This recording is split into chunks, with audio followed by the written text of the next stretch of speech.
Hoje resolvi fazer aqui pelo Facebook, mais para testar. É, Quem assistiu ontem, né, aquela... Eu estou chamando de circo, não tem outra palavra. A escalação da seleção brasileira, a convocação, né, por esse técnico tão badalado, todo mundo esperando muita mudança, e no fim das contas vai basicamente a mesma seleção que fez o que fez nas duas últimas Copas, né? Inclusive com um turista de luxo. Bom, é, isso continua. Infelizmente, não devia ser assim, a política brasileira e o futebol, eles acabam sendo metáforas de um para o outro, essa é a enorme capacidade que a gente tem de renovar, de inovar. O país parece travado já há muito tempo. Acho que ninguém tem muita esperança sobre até onde essa seleção vai chegar dessa vez, né? Com uma escalação um pouquinho diferente ontem, eu talvez até assistisse os jogos mais animados. Dessa vez mantém, já vai umas 3 Copas que eu tenho praticamente uma incapacidade de torcer para o Brasil. E não acho isso bonito, não incentivo, disfarce na frente das crianças, mas sei lá. Alguém mesmo quer ver esses caras consagrados? Não, né? Bom, enfim, é o Walking Dead Brasil, onde você nunca morre. E agora voltando ao futebol, desculpa, saindo do futebol, voltando para a política. Bom, o que a gente viu essa semana? Flávio, saíram 2 ou 3 pesquisas onde ele perde entre 1,5% e 5%, às vezes 6%, 6 pontos. Isso se deve principalmente à pressão enorme que ele está sofrendo do próprio campo da direita. Como eu falei para vocês, os tubarões perceberam o sangue, perceberam que as chances do Flávio vencer o Lula diminuíram muito, principalmente se ele continuar apanhando, o que é muito provável daqui até outubro, e bateu um desespero de trocar o candidato. Então ele está sendo muito pressionado pela direita, ele está sendo muito atacado por influências de direita. Não que eles estejam incomodados com corrupção ou qualquer coisa assim, a gente tem que perder essas ilusões. Eles estão incomodados em perder a eleição e talvez perder mais feio do que eles imaginavam. Então há uma pressão muito grande para trocar. Começaram a olhar para os candidatos que estão mais abaixo na tabela, o Renan, o Caiado, o Zema, e nenhum dos três se empolga. Só mesmo gente muito fanatizada vê alguma coisa naquele crescimento de 2, 3 pontos do Renan. Por quê? Porque, como eu disse para vocês, gente, as pesquisas não vão variar tanto quanto as pessoas estão imaginando.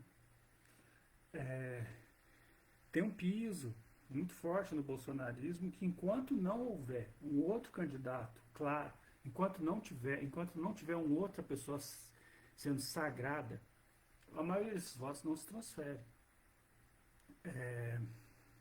Isso segura um pouco, vai segurar a votação do Flávio mesmo com a pancadaria que ele está sofrendo.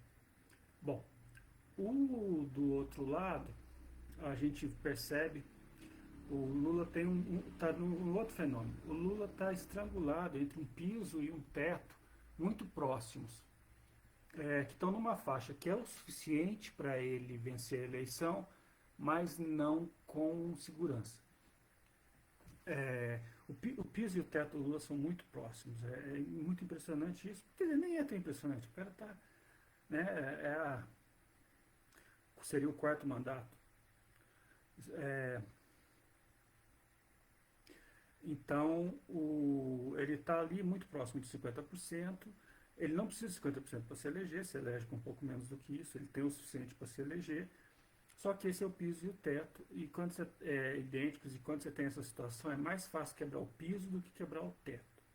Por exemplo, o que está acontecendo com o Flávio. Né? Você tem trincas no piso do Flávio, enquanto ele parecia também estava estagnado em relação ao teto, assim como o Lula. Então, assim, é mais fácil... primeiro, todo mundo sabe o que é um piso e um teto. Né?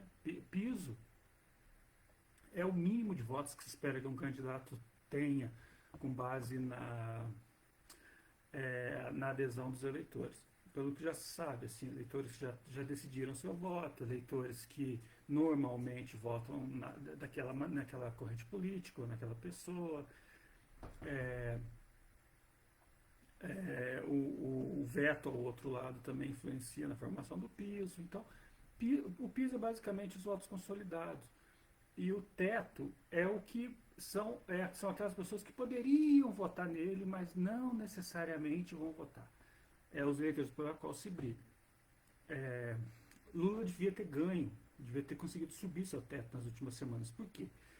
Porque ele teve aqueles reveses que a gente se lembra da votação da vaga do STF, da votação da dosimetria, só que basicamente isso não repercutiu tanto assim na população.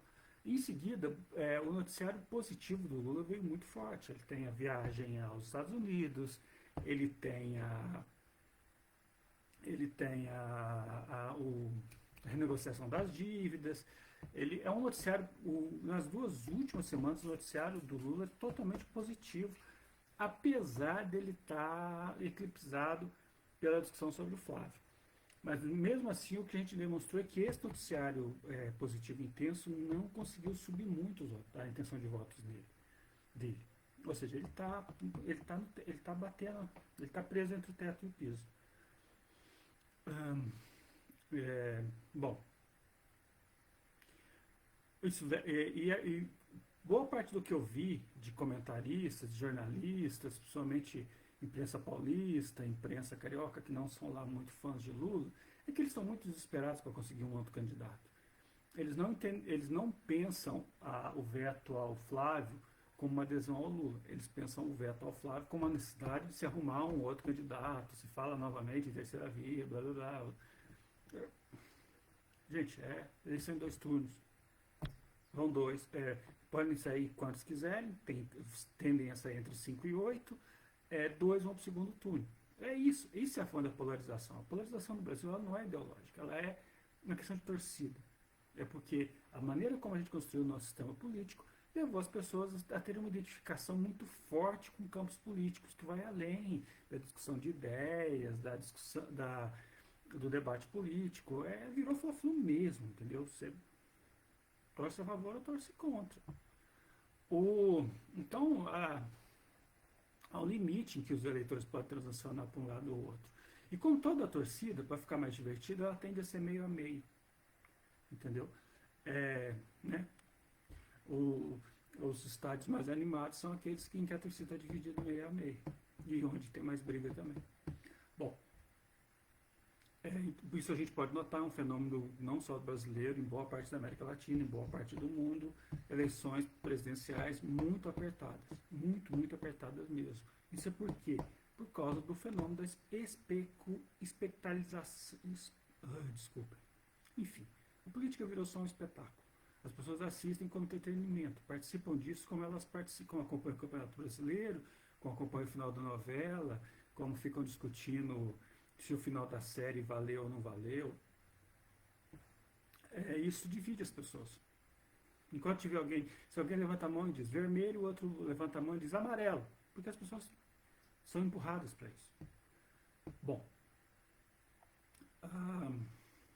então Lula está consolidado, mas não está seguro, e o outro campo está correndo contra o prejuízo, ou para tentar restaurar a candidatura do Flávio, ou para tentar substituir. E está muito fragmentado, a direita já começou essa eleição muito fragmentada. Se a gente for pegar simplesmente o manual, a direita está fragmentada demais para vencer. Parece pouco provável que eles consigam se unificar para um segundo turno. Mas a gente sabe que se tem uma coisa que a nova direita fez no mundo todo é rasgar o manual. Então é sempre possível. Até porque há uma vantagem nisso, que é sequestrar a pauta. Né? O principal nome que vem aparecendo é o da senhora Bolsonaro, né, da Michelle. Mas a gente sabe que tem uma relutância grande do próprio Bolsonaro nisso, porque ele sabe que ele talvez fique solteiro no dia seguinte que ela foi eleita. Bom, Uma coisa que chama muita atenção é como a intenção de votos no Caiado, por exemplo, não reagiu ao que está acontecendo. Caiado é alguém com um perfil claramente identificado com a direita, um perfil a qual boa parte da direita é simpática, e um perfil e um sujeito na qual há poucas coisas. Lembra que eu falei no vídeo anterior do quanto a capivara do Flávio era enorme? Pois é, a do, a do Caiado é muito menor. Há muito menor possibilidade de veto ou de pancada no Caiado. Por exemplo, apesar de ter uma carreira política bem mais curta, o Zema já é um cara bem mais complicado. Mas mesmo assim, Caiado não decola. Talvez decolar, o que significa o quê? Seja lá quem for o candidato que for escolhido, vai precisar da benção de Bolsonaro. É isso. Senão aqueles 41% ali, 40% vão continuar exatamente onde estão. Não, tem a possibilidade de uma fragmentação nos próximos meses, mas não no dia da eleição. No dia da eleição vão ter dois nomes lá, metade vai votar num, metade vai votar no outro. Mas eu realmente não acredito muito, não. Eu não acho que você vai ter uma divisão de votos tão grande na direita, não. Mas talvez o candidato da direita chegue enfraquecido no dia, se eles não conseguirem resolver essa situação bem rápido. Novamente, vocês estão vendo, eu não estou discutindo se Flávio é inocente, se é culpado.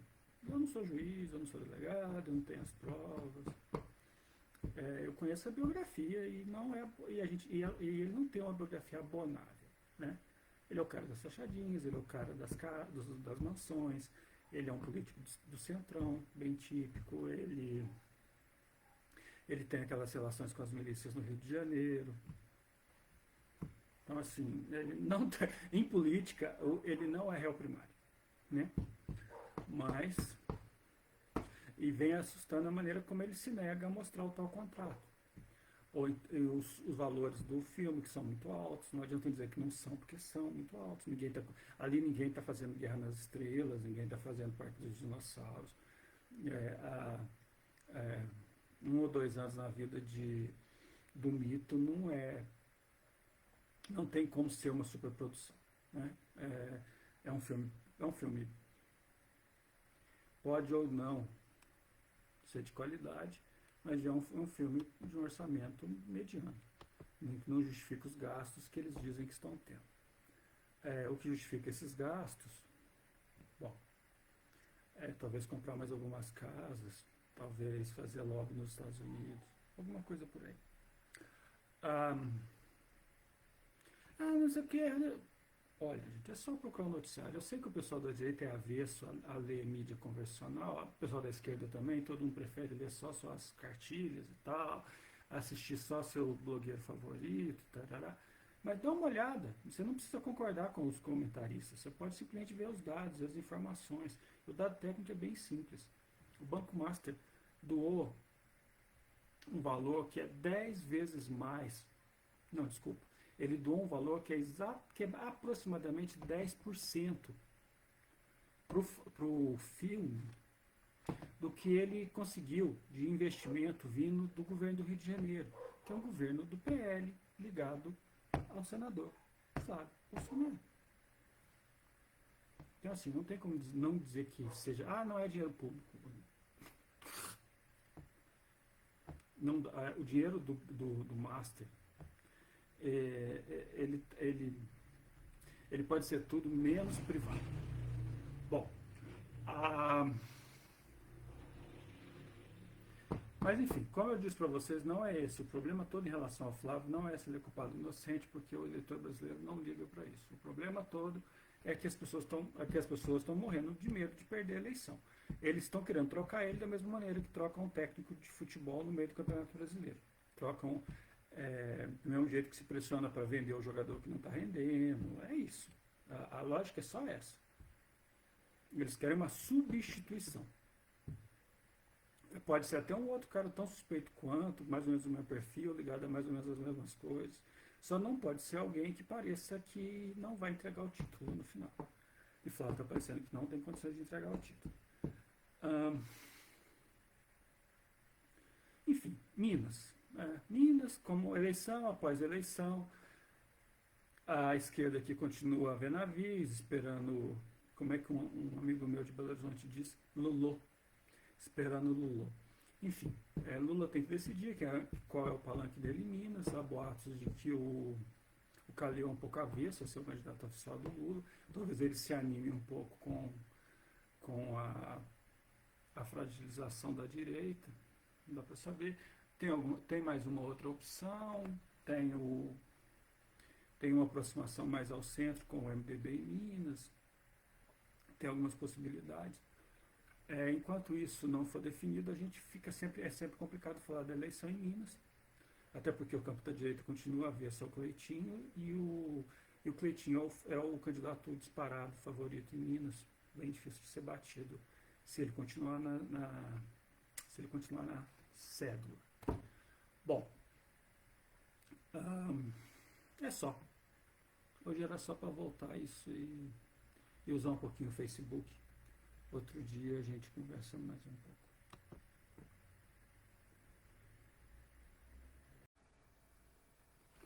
Opa! Voltei rapidinho aqui porque eu esqueci de uma coisa, esse é bem rápido mesmo. Eu esqueci de um assunto que ele amarra alguns dos meus do ano passado com o momento político atual. O ano passado, quase o ano passado todo, tanto na internet quanto pessoalmente, todo mundo me viu falando que melhor do que acompanhar a pesquisa eleitoral era acompanhar o dólar. Você queria saber como é que ia ficar a eleição presidencial esse ano. Que as chances do Lula estavam muito ligadas a ter um dólar próximo a 5 e não um dólar próximo a 6. O dólar ao longo do ano foi baixando, por questões que na maior parte delas não tem a ver com a gestão do Brasil, tem a ver com conjunturas mundiais. O dólar podia ter baixado mais até do que baixou, mas o dólar baixou bastante, baixou muito rápido. E eu continuo sendo de opinião que num dólar próximo a 5 a chance do Lula perder a eleição é muito pequena por conta do supermercado. O dólar baixo, gente, ele barateia o supermercado. Apesar disso não ter aparecido ainda tanto quanto poderia, por outras questões estruturais, mas no mínimo o dólar está segurando os preços. Só que o que aconteceu é o seguinte: o dólar caiu muito rápido, principalmente esse ano. E aí isso criou uma gordura e esticou o elástico. Então o Lula agora está com um pequeno risco. Qual é esse risco? Se o dólar estilingar para cima muito rápido, do mesmo jeito que o freio que ele vem exercendo no supermercado e nos preços foi pouco sentido, porque a queda foi toda ao longo de um ano e meio. Se o dólar subir muito rápido agora, isso em julho, agosto, vai explodir no supermercado. E isso vai ser percebido imediatamente. Mesmo que não sejam preços tão ruins quanto há um ano atrás, há um ano e meio atrás, mas as pessoas vão perceber um aumento muito rápido, uma inflação um pouquinho explosiva. E isso é um grande risco para o Lula. Esse na minha opinião, é o ponto mais complicado dele nos próximos meses. E, bom, eu não vou entrar aqui na maneira como eu vejo, a maneira como o PT conduz campanhas e reage às coisas, porque eu já falei muito sobre isso. Mas tem uma série de pequenas situações se combinando, pequenas ações eleitorais, combinando que podem, não estou dizendo que vão, mas é só porque eu quero deixar aberto que existe esse cenário, que você pode ter um pequeno desgarramento inflacionário bem no meio da campanha, bem no meio da campanha de televisão, bem no meio da campanha na rua.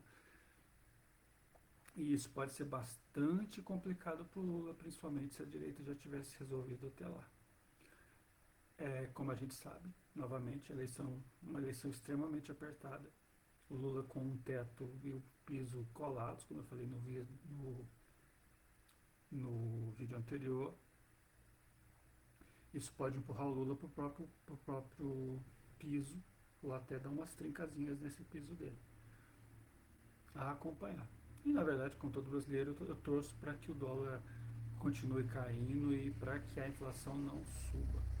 Mas vamos ver o que acontece. Abração, gente.